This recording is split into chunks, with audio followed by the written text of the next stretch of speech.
Hello everyone, আজকের ক্লাসে তোমাদের সকলকে স্বাগত জানাই। আজ আমি বাংলা থেকে সংস্কৃত অনুবাদ কিভাবে করতে হয় এবং সংস্কৃত অনুবাদের বেশ কিছু নিয়ম নিয়ে আজকের ক্লাসে আলোচনা করব।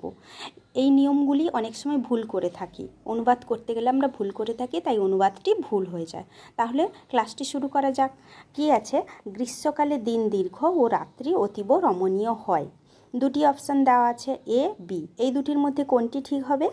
দেখো, প্রথম অপশানটি কি আছে? নিদাঘ কালে, গ্রীষ্মকালে। গ্রীষ্মকালে সংস্কৃত হচ্ছে নিদাঘ কালে। এরপর দিন দীর্ঘ। দিন হচ্ছে সংস্কৃত, এখানে দিবস শব্দ নেওয়া হয়েছে। দিবস শব্দটা হচ্ছে পুংলিঙ্গ শব্দ। দিনটা কেমন? দীর্ঘ। দীর্ঘটা হচ্ছে দিনের বিশেষণ, তাই দিবস শব্দটা যেহেতু পুংলিঙ্গ, তার বিশেষণটিও পুংলিঙ্গে হবে, দিবস দীর্ঘ। কিন্তু এখানে দীর্ঘা আছে, স্ত্রীলিঙ্গে ব্যবহার করা হয়েছে, তার মানে এই অপশানটা ভুল। কি হওয়া উচিত ছিল? দিবস দীর্ঘ।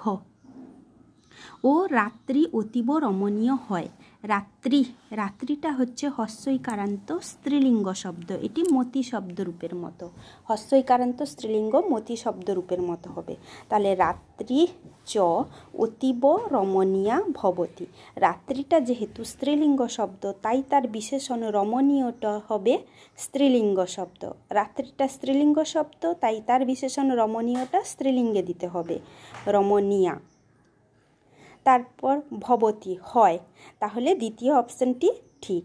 নিদাঘ কালে দিবস দীর্ঘ রাত্রি চ অতীব রমণীয়া ভবতি। অতীবটা এখানে অব্যয়, আর ও হচ্ছে চ। আরেকবার বলে দিই, দিবসটা হচ্ছে পুংলিঙ্গ শব্দ, তাই তার এখানে বিশেষণটিও পুংলিঙ্গে ব্যবহৃত হয়েছে দীর্ঘ। রাত্রিটা স্ত্রীলিঙ্গ, তাই তার বিশেষণটিও স্ত্রীলিঙ্গে ব্যবহৃত। এরপরে দেখো অনুবাদটি, ও আমার দেশের মাটি তোমার পরে ঠেকাই মাথা। এখানে তিনটে অপশান নেওয়া হয়েছে, অপশানগুলি লক্ষ্য করো। ও আমার দেশের মাটি, এখানে এখানে সম্বোধন করে বলা হচ্ছে, তাহলে কী হবে? ভো মম দেশ মাতৃকা। আচ্ছা, মাতৃকাটা এখানে স্ত্রীলিঙ্গ লতা শব্দরূপের মতো, আকারান্ত লতা শব্দরূপের মতো।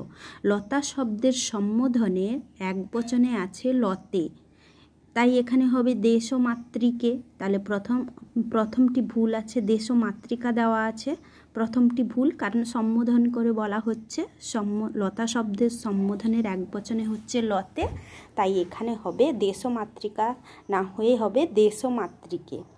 ভো মম দেশ মাতৃকে, তোমার পরে ঠেকাই মাথা, মানে প্রণাম করা হচ্ছে, তাহলে প্রণমামি। এরপর তোমাকে, তোমাকে হচ্ছে কোন শব্দ? যুষ্মৎ শব্দরূপ।